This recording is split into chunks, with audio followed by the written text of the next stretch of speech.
I will talk about domain-specific semantic search.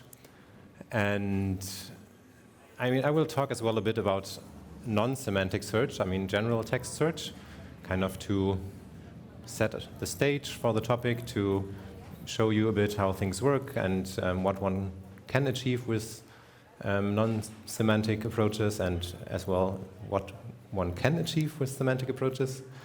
And yeah, in this sense, I will then as well go a bit into detail about the approaches one can do to kind of teach search tools some kind of text understanding. In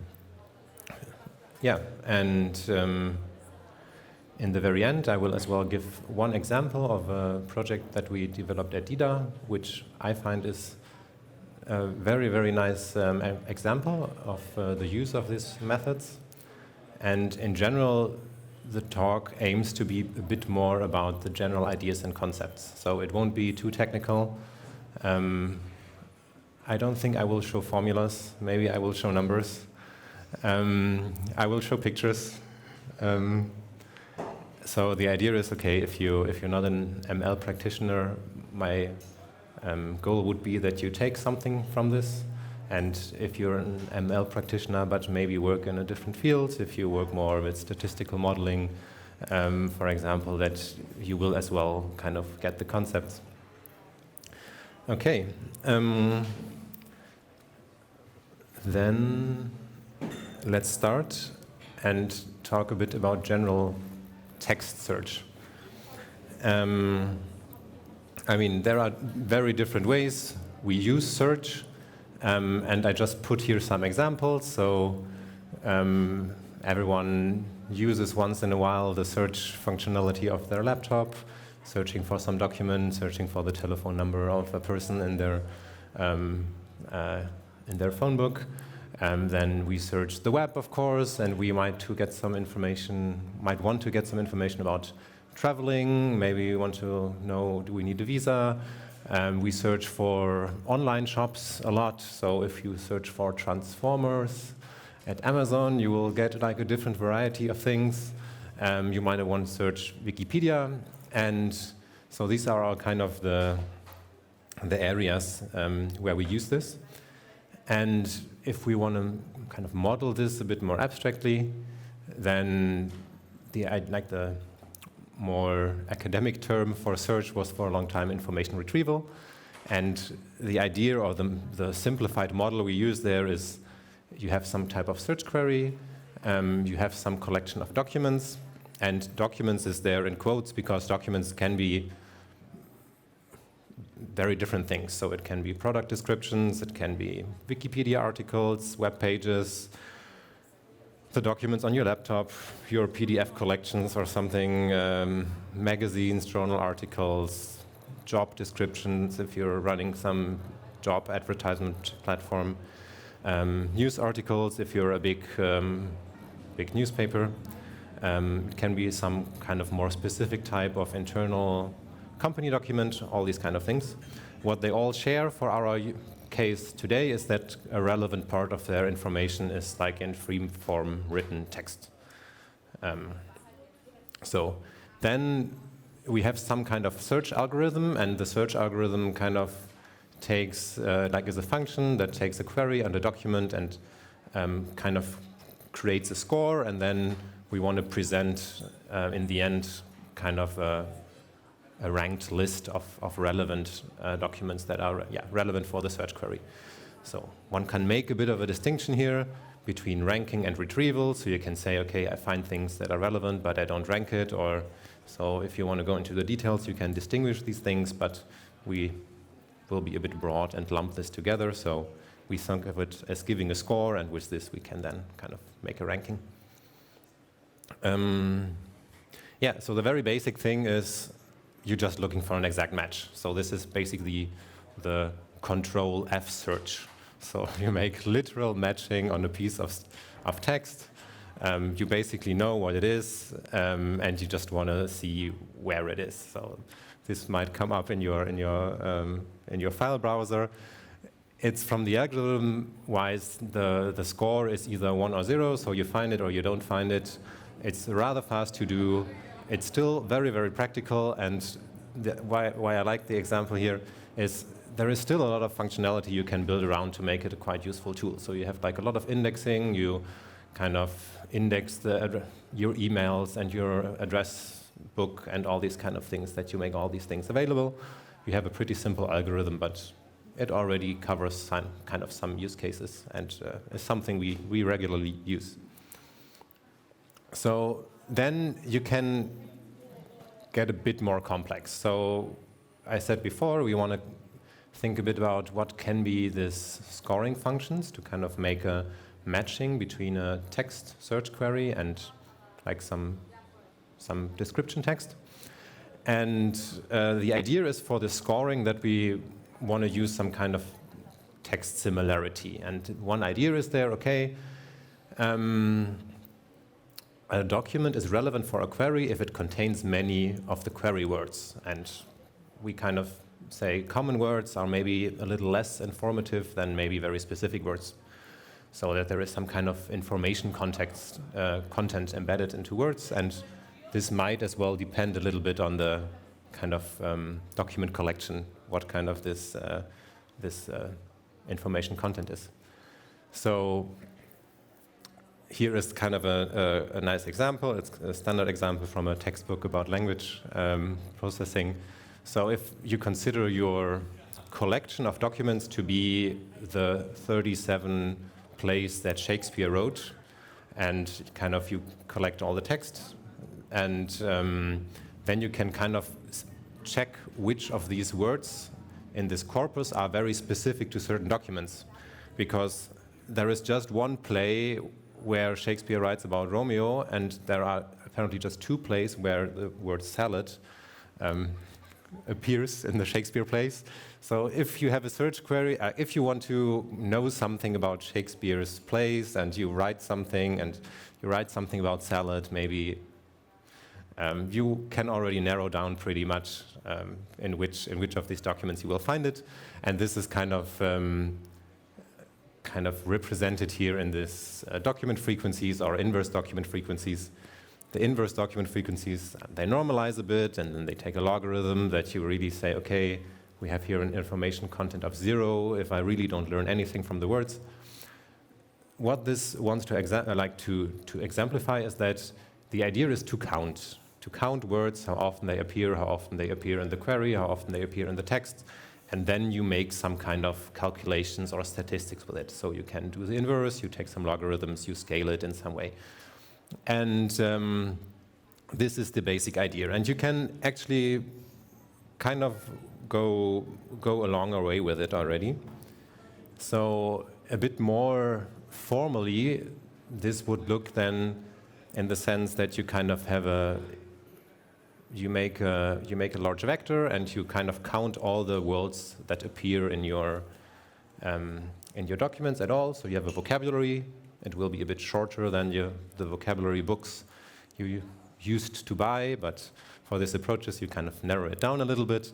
And then for the query you just count how often does the word appear there, and then you make a little 1 or a little 2 if it appears 2 times there, and you have like a big vector, or if you're not a mathematician, think of vector as a list of numbers.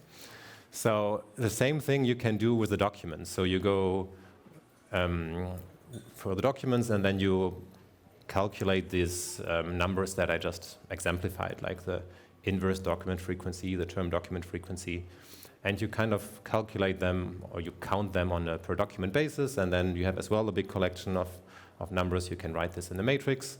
This will be, the one dimension is the vocabulary size, the other dimension is the number of documents you have, and then you have a very, very big matrix with a lot of numbers in it, and then you can easily get a scoring function from this by just do a multiplication of the vector and the matrix. You do a summation, maybe you do another scaling. So, and this gives you then some scoring, some list of relevant results. And this kind of might sound simple, but it's actually quite useful and quite powerful. And one very, very big advantage is it's like super, super fast. Because what you can do is you can kind of pre-calculate this thing already. So whenever you have like a new document, when someone writes a new Wikipedia article, or maybe someone puts a new document in your Elasticsearch database. You can just calculate the new index, you add another thing to your term document matrix, and then at the time when someone really wants to know something, you just run a fairly cheap calculation and get your results. And I mean, that's the reason why this is really widely used, and why this is why this is technology that people actually use, even though we have like super big language models. So it's quite established. So Wikipedia uses this internally. So if you want to check how many number of inhabitants Berlin have, you can already see here. You have here in bold print the numbers that appear in the query, and we get some ranking, and we get kind of like 2 very relevant results. So, and this is, as I said before, like this is already inbuilt in a lot of software that is really, really widely used, like Apache Lucene basically works with these techniques, Elasticsearch, Apache Solr. So this is established technology and really is used by all of you basically every day and gives results.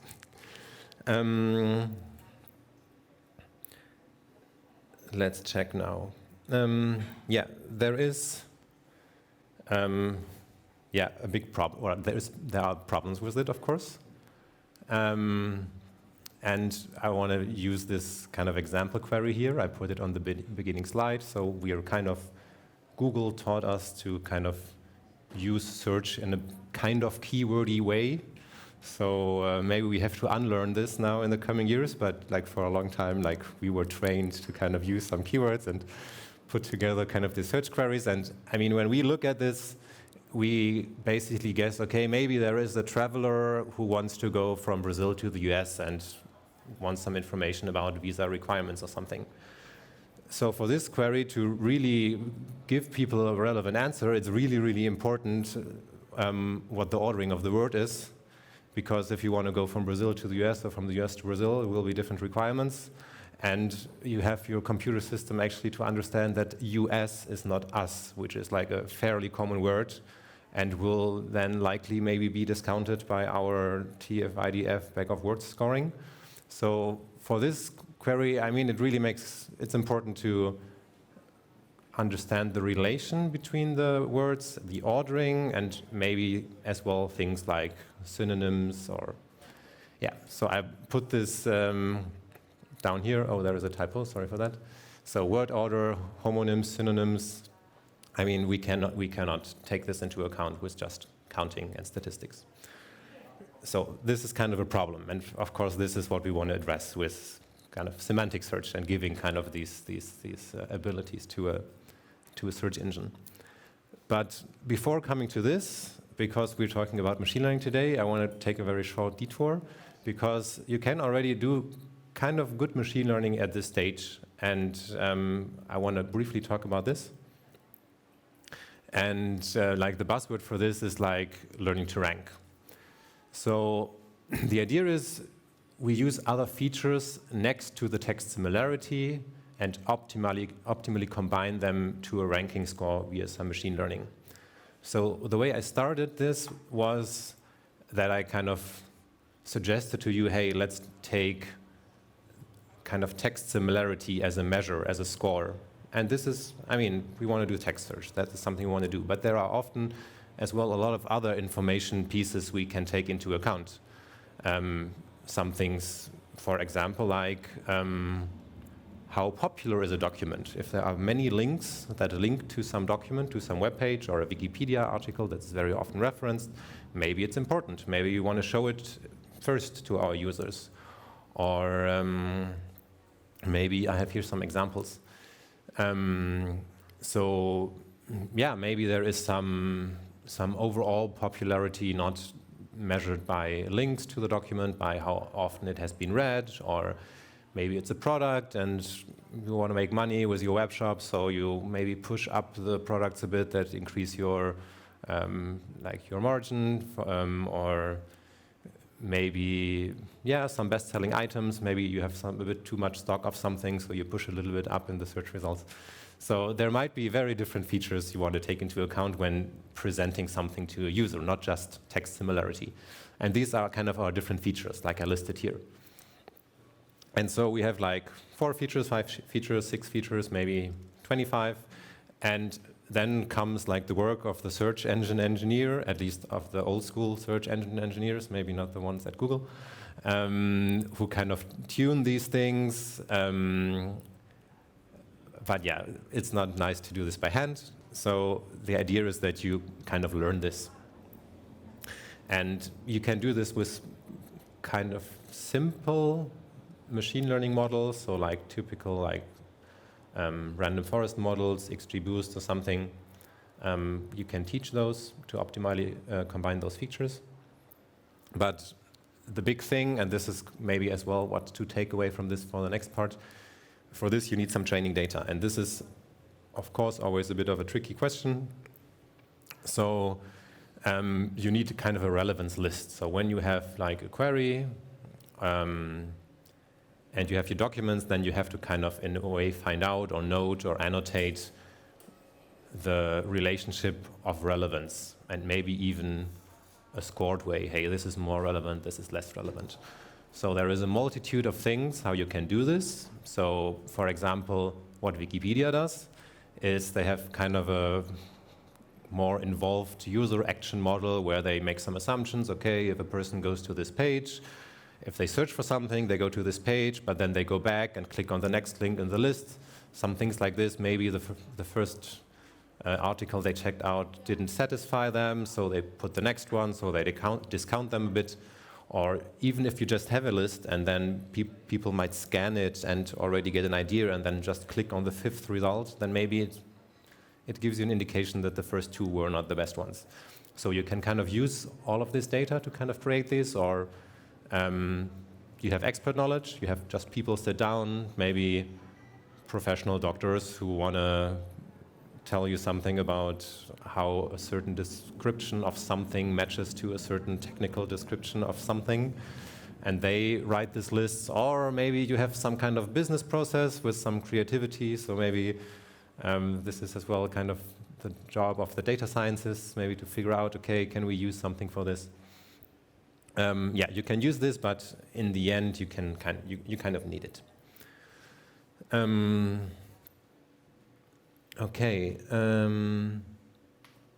Yeah, that was the short detour for this learning to rank. And as I said before, this is something that people really do and where they really get value from it. Like examples range from Wikipedia to job advertisement platforms.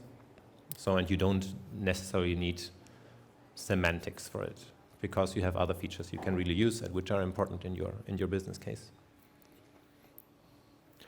Okay, then let's now jump to this semantic thing. And now, again, not too many formulas, more broad ideas. So the question is, before we kind of attached some kind of information content to the words we had in our documents. The example we had here was this inverse document frequency. How much do I know about from which document does this word come from when I see it? So this is a fairly simple measure. We want to now be a bit more complex, and except like we go from attaching one number to a word to many numbers. So in this picture here we have 2 numbers, so we have an x-axis and y-axis, and we place the words there, and we want to place them in a way that there is some semantic meaning to them. And I guess a lot of you maybe have seen this. So this is actually possible. You can kind of train models, so-called word vectors, where you take a piece of text and then you check, or you let the model guess, okay, does this word actually appear in natural written text in the neighborhood of another word? And then you formulate this into a minimization problem. And then you kind of get out this points or vectors. Again, whenever I say vector and you're not a practitioner, think of numbers of rows of numbers. Yeah, we get these, and of course this is a simplified version, and this has made everything, here's everything very nice, but what you can really see and get is that you can kind of get a mapping between the position on this plane and semantic ideas. Like, for example, here we have like the people, here are like the countries, here are the adjectives, and there is kind of even a meaning for direction. So this is, I think, the most given example for these things. So if we start from king and move in the same direction, we get to man, and as when we start from queen and move in the direction where we get to woman. So, I mean, this is meant as an idea. So we can kind of create this, and we can create this actually from unlabeled training data. So we just take human written texts from books, from Wikipedia, anything you find online, and train this kind of word embedding models, and they get something like this for us. So this is just an intermediate step. So because what we have here is that we now have kind of an embedding that works per word, and we still will have the same kind of bag of numbers attached to a word independently on where it will appear, because this is like working on the word level. But as we saw earlier in the example, this is still not enough. Word order matters for semantic understanding. So we have to go a bit further, and what we do then is that we actually want to kind of assign a mathematical representation or a bunch of numbers to a word that is dependent on its position in the sentence or in the sequence of text. And this will now bring me to a point to a machine learning model we already talked about quite often. So it's the BERT model, one of the first very well-known applications of the transformer architecture.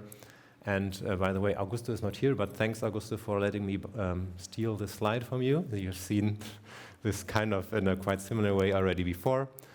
And again, the main idea is create meaningful embeddings for a sequence of words that are context sensitive. So as an example, down here, I gave this a bit more wordy version of our search query from the hypothetical traveler from Brazil to the US, and the question is a visa needed for travel from Brazil to the US? And we can then kind of chunk this up, and we make some tokens out of it. If you don't know what it is, don't think about it too much. It's not too important. We kind of encode the position of the word in the sentence there, and then we throw this into this here rather small but potentially pretty big bunch of layers of a deep neural network, which are our transformer layers. And then what we get out is a set of encodings. And these are actually the encodings we want to now work with. And again, I hope I explained it well, that these are kind of big strings of numbers which want to capture the semantic meaning of a word in relation to its position in this sequence. The way how it is trained, we heard it already now, I think, today as well. At least one time, Jona was talking about it this morning. So it's as well kind of an unsupervised training task where you take a lot of text and then you mask out certain words, and then you give the model the task to predict these specific words. And when you do this like on gigabytes, maybe terabytes of text, like this big corpora, bunches of texts you collect from the internet, then this actually works. Okay, what do we do now to go back to this kind of query document problem? So how do we actually use this to create kind of a certain type of relevance between query and some text? Is there someone here who was in the Idealo talk from Jona this morning? Yeah, okay. So the people who have been here have seen this, because it's actually exactly the same thing you do with the BERT QA model that Jona was talking about in this morning. But for those who haven't here, I will explain it again. So what you basically do, sentence A and sentence B, you can think of it as our query and our document text, and you just concatenate them. So you make the two sentences, you write them next to each other, then you push them to this big BERT model, you get another sequence out, and then you can either shove this sequence further into a classification layer, or you take something which is called the classification token that gets out as well. So I think people have done both things and it works equally well. So you kind of get a representation for this for the sequence of text, and then you reduce it down to a number. Does this fit together, or does this not fit together? Or does this document answer this query, or does this sentence relate to this other sentence in a semantic way? And this works really, really well. Like, we've seen the results of Jona this morning, and when BERT came along and the academic literature in the information retrieval field, they figured out, oh my God, this is like so much more better than all the things we have tried. And it's much more better than this bag of words models, and it's much better than a lot of very elaborate models. So there is one very, very big problem, and that is time. Because for each document you have in your collection, you have to do this once. So you have your query, you concatenate it with a document, you make the calculation, you record the score. And when you have, for example, 1,000 documents, which is not too much, I mean, there are corpora of documents that are way bigger that people search through. This takes really, really a lot of time. Like, this is on the order of multiple seconds to minutes. So when we tried this, for use cases we work with, this is way too long for having an interactive search. You can do it as in the use case in this morning, when you actually do a calculation that you can do offline. That is not user-facing, kind of. When you do some classification problems or something, then you just do it in your data center and you wait a little bit and you get your information. That's really fine to do. But when you want to get a result in like half a second, or ideally less, this is really not feasible.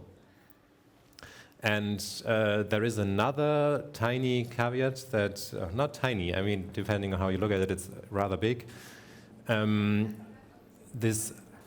sold you this idea of semantic similarity, or a query belongs to a document, but there is no really a universal meaning for this. This can very, very much depend on your use case. So, for example, if we have the two sentences, the current president of the United States is Donald Trump, and the current president of the United States is Joe Biden, you could argue, are they now really, really similar? And because they both talk about the president of the United States, or are they actually the total opposite, because kind of they attribute this role of presidency to a very different person. So this is as well something to keep in mind, that there is not really a universality to relevance or semantic similarity. And it kind of depends on your use case. So now what you can do, if you want to still use kind of the cool features of BERT and kind of this sentence embeddings, or this kind of embeddings for sequences of words, you can produce this word. We can think back of this on this bag of words architecture and the way what you can do there. And one of the very, very big features there was that you can pre-compute basically everything in advance. So kind of the thing that takes time, going through your millions of documents and counting all the numbers and doing the logarithms and multiplications. This is kind of already done at the time when your document is put into your document store or in your index. And the aim would be to do something similar here, because likely this could save us some time. And again, like the idea, again, is here. So we want to reduce the sequence of bird embeddings to a meaningful sentence or text embedding. And when these vectors, which have quite high dimensionality, or points on the 2D plane, if we want to simplify it a bit, when they are kind of close, then that means there is some kind of relevance. So we can kind of calculate these things already first for all our documents, and then we have a query, and then we kind of just check, okay, what's the next document to it? And this is a much cheaper operation to do, and yeah, is much faster to do.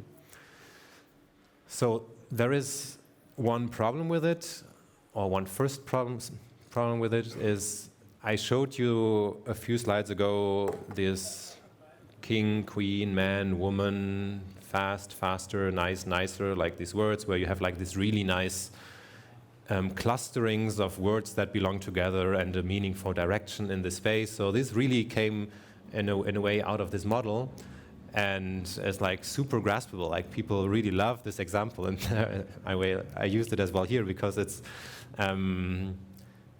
because you can actually do this calculation with these vectors. So there is a very, very literal translation from the math to what you saw in the image. And unfortunately, this is not really the case with the stuff you get out of BERT.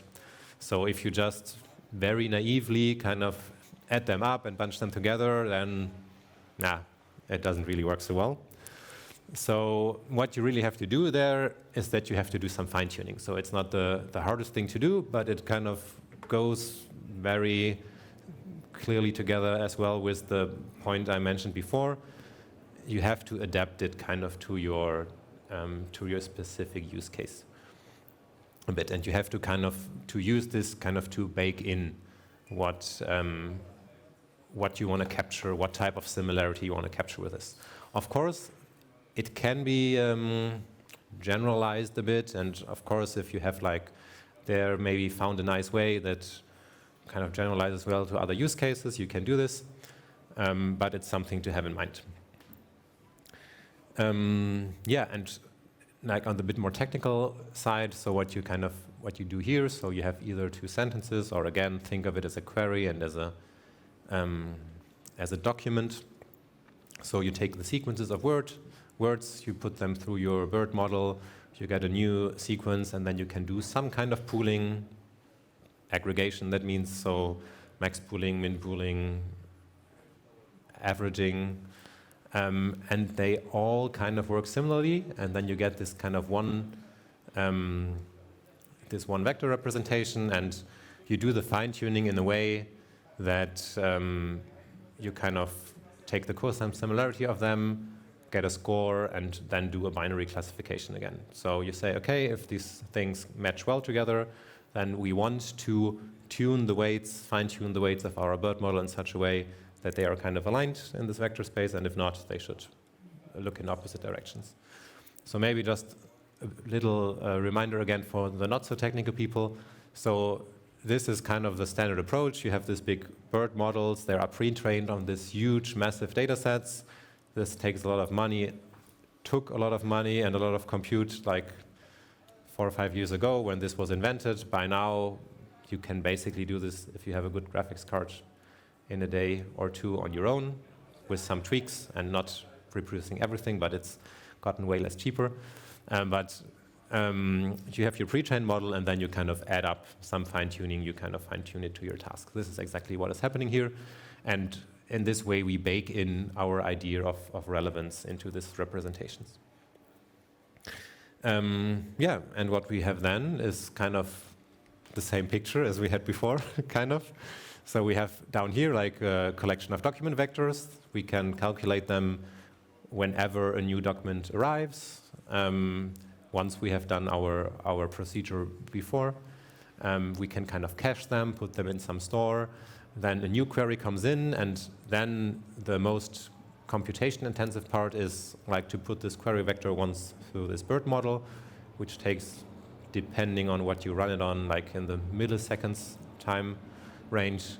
And then you just do a vector multiplication between your query vector and your collection of documents. And if you have like 1,000 documents, for example, you can do this in, like the multiplication is not the hard part. So you can do this for 1,000 documents in 40 milliseconds. So this is really an approach that works for kind of live search systems, of course, depending a bit how big your document store is. Okay, so this was already the very broad overview, and I'll shortly start with our kind of very specific example, but I just want to give you just a few pointers what I did not talk about and what is maybe interesting for you. When you think of these things and maybe want to kind of build one of these things. So for this, especially for this sentence embeddings, like this idea of having a representation for query and document that is independent of each other, to train these models, the way you train it makes some difference. So one of the most important things is that you have to make sure that you provide good negative examples, because you can imagine if you have like a huge amount of documents and you just randomly sample a document for a query, it might be totally off. So the training task, it's very easy to make the training task easy for the model. So you kind of wanna get the examples where it's not really clear, but still clear that you can decide. So if you have like some description, some query, and a document, you have to kind of adjust a little bit there and try a bit. And of course, one thing is to provide enough negative examples, because if you just give enough negative examples, by chance there will be as well some harders in it. And you can think a lot about these things and do some tweaks there. So I missed something before, so there is a little bit of jargon around these things. So the first idea was putting everything to BERT and classify it. You usually call this an interaction-based model. And the idea for this is that once you put your big sequence of your query and your document into BERT, you can kind of have interactions between all the terms. So this very big language model can kind of find the relation between every word or even subpart of a word of the query and the document, and can really make a lot of connections there. This is kind of a reason why it's so good. And people have thought about ideas and options to kind of mimic this behavior or to kind of give a bit more interaction capabilities to such models. And there are ideas how to do it. And there is one of this Colbert model, for example, and they do kind of comparably good to the full interaction model that took like in the minutes time scale in a way faster way. So, and another thing that you can always do and that people regularly do, which I just didn't mention, is that you can have multi-stage systems. So you can combine these things. So you might have, if you have millions of documents, you could start with your bag of words approach, with kind of your standard Elasticsearch type of ranking, and then you just pick the top 1,000 of these and then put them into another system. So you can as well combine this representation and the interaction-based models, so you can kind of play around a bit. There are even people designing search systems who say, okay, we're going to have one system that kind of is optimized first for the recall, and then we do, in the first stage, we do use a model that has a very good recall, so it filters out all the relevant stuff, and then they do a second model on top of it that kind of reshuffles it and puts the best examples on top. Okay, that's the overview. And now kind of for the custom bespoke search application that you can kind of build with these things. And this is a project that we did at dida together with Public Plan, and I'm happy to have Mark here in the front row, who is as well kind of responsible for the ideation of this idea. And this is in German. This is kind of some web interface where you can use it. But for the idea or for the business case, it's kind of a special search for business branch codes. So in Germany, when you register a business, if you do it online or if you don't do it online, you have to give a description of all the activities you do in this business. And the reason for this is because it's going to be matched against a catalog of business branch codes. So there are like 850 or something different business branches, and they have a description, and they range from like, selling cars to doing all kinds of services to manufacturing this or manufacturing that. So it's like a 5-digit code. And here we have it as well a bit visually. So this is kind of still the paper version, a typical paper version of a German administrative process. And there is this little red box, and it says, okay, please describe in detail everything what you want to do in your business when you're registering it. And then there is as well this catalog, which is developed by the German Statistical Authority. It's, by the way, as well an EU-wide and even worldwide thing to kind of classify business branches. And these documents are super technical. So it's written in a very technical language. So a car is a motor vehicle with a total weight of less than 3.5 tons. And what is a Wohnwagen in English? A caravan. Cabin car, a caravan is of course a motor vehicle with a total weight of above than 3.5 tons. So you can see that maybe this language that is used in this document and in this definition is not the language that people will use when they fill out this little field or the text form in the web interface. So this is kind of the perfect use case for what I just told you before. We need semantic understanding. We need to bridge some kind of semantic gap. We mean the same thing. We use quite different language. And it's not working anymore. Okay. Maybe now? Yes. Okay, and this looks online then like this. Okay, a person is in this online mass to register their business. They say, hey, I'm printing and painting t-shirts, and then they get a nice response of things, okay, finishing of textiles and clothing, or do you maybe mean manufacturer of made-up textile articles, or industrial product and fashion design. So you see, these are actually real results. So sometimes some not so obvious things sneak in there, but I mean, that's happens. And then people can kind of click on these titles and kind of read the more detailed description. And then they choose one and hopefully find one in there to their liking in the first 5 results. So the next slide you will understand now easily, I hope at least, because I hope I prepared it well. So what we have here, this description has like different fields. So it has a name, there is a section name because it's hierarchical, there is a group name, there is a class name, so it's like a hierarchical system. And then there is a long explanation text, and then there is kind of as well a list of match of keywords. And then there's a query.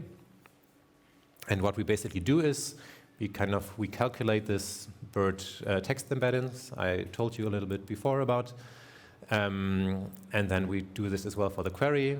And then we build the cosine similarity scores. And then we do basically what I showed you in the very beginning when I talked about this learning to rank with the example of using different features. So we have now different text similarity features. One feature might be, hey, the description text is quite close to what the person wrote. And there's actually as well a keyword that matches, but like the section name is not really matching well. So we have this here in the scores, and then the different scores are kind of weighted by some dense layers. And we use kind of this full architecture to kind of train our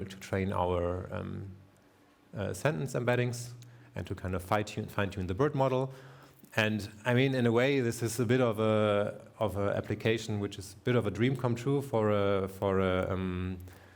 machine learning practitioner, because there is actually kind of a good data situation, because this is a process that runs all over Germany. So, and usually there are manual people in the business registration offices, checking these things, sometimes taking the catalog, not all of them, and then the German Statistical Authority complains that they're not doing their job right. But like people, there is a lot of kind of labeling happening in an indirect way because it's baked into the, let's say, business process. So we have a lot of these matching pairs, and we can train on this, which is really quite nice. And you can see this as well in the results. So the recall at 5 is like 78%. The recall at 1 is 75%. We still want to improve this a little bit. But if you look at the top 10 results, it's basically most of the time it's in there. And as I said before, like this is a system that is really used in production, people making their searches, and they want to have a fast response. So like time is of importance, and this kind of runs quick. Yeah, and I think, yeah, maybe one short note. You might say, hey, maybe this is just so cool because you have this insane amount of training data, but we actually did experimentation, and you can get pretty good results already with like just thousands examples of matching queries and documents. So I think with the recall at 5, we have then about 75%. And then, of course, we could maybe improve it for this low data regimes, but this is kind of the area where you can already start to get meaningful results.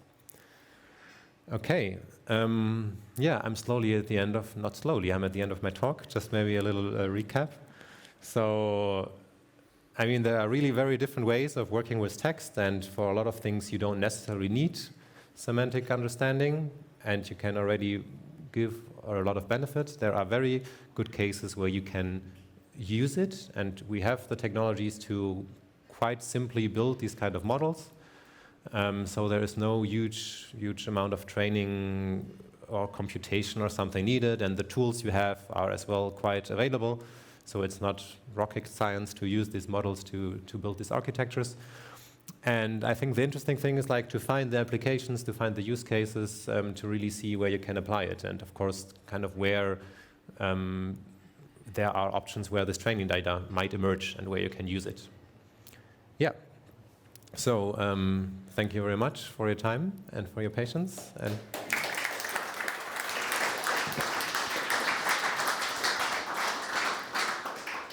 yeah, thanks for the very interesting insights into semantic search, and we already have the first question.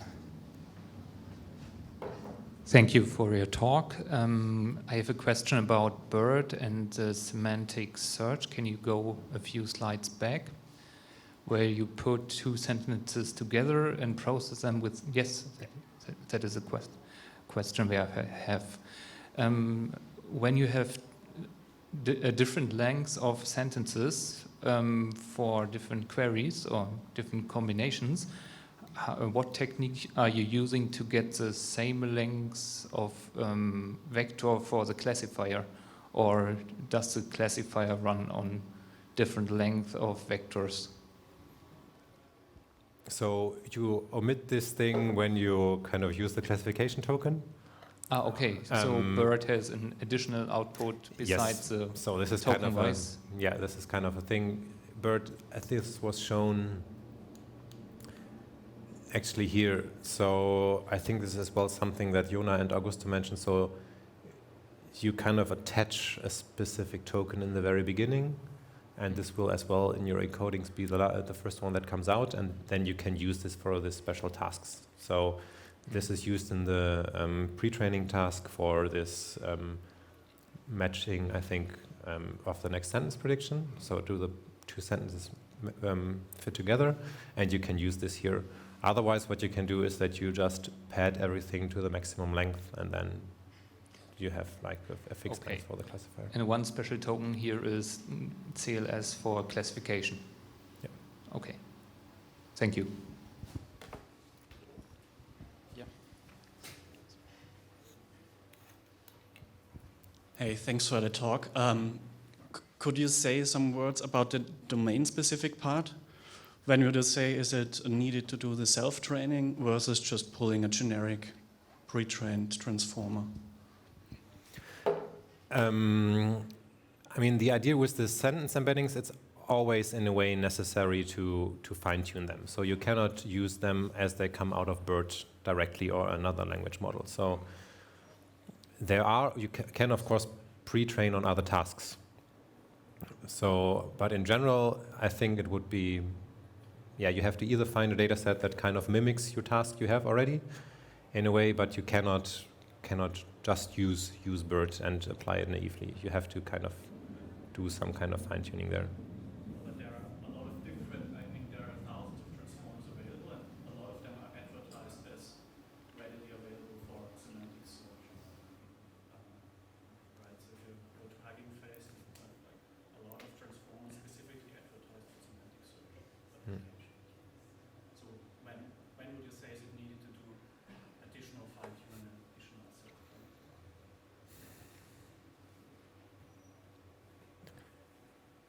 Yeah, maybe that's a question where I cannot give a very, very good answer or a very concrete answer. I guess in the practical way, you would always start with what you get and see how it performs. And then you would have to see how easy you can improve it with some training data. So you took the cosine similarity search always as sort of a given in terms of speed. How do you think that, as far as I understand, you basically match the query to every single document in the document body? So you do the cosine similarity search for the query embedding, then comparing it to all the documents, all the document embeddings, right? So I'm not sure if we talk about the same thing. So one, you can think of the document having different text fields.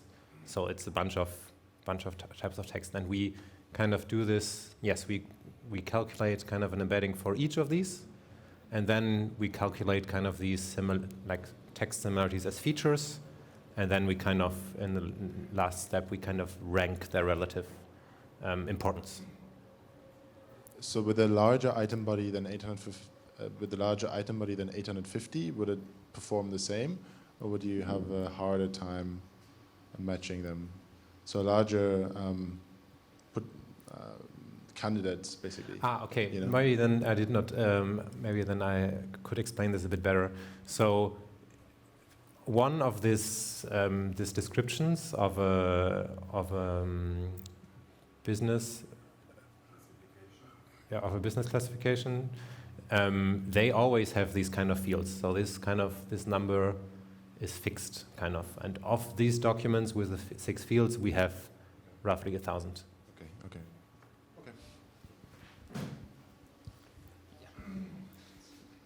Yeah, so I had a question, but I wanted to follow up on this just to clarify. Yeah. Or I'm asking, not saying. So all the blue things we see, this is basically one document, and then all the yellow things we see is one query. Yes. Right, okay, cool, thanks. And then I wanted to ask, you said this is in production right now. Like how did you package this? How is it running on these studies? I don't know. I don't know how this works. Do they have machine learning experts? Do they? Yeah. Actually, it's not hosted by the German Statistical Authority. Like they're providing the classification scheme. Actually, all of this project, it's embedded into a software project which is done for the state of North Rhine-Westphalia in Germany, which kind of has an online platform which provides all type of digital services for people of business type. And in kind of this online scheme of, hey, you can do your business registration online, this tool is used. Okay, cool, thanks. All right. Yeah. Do we have one more question? Yeah.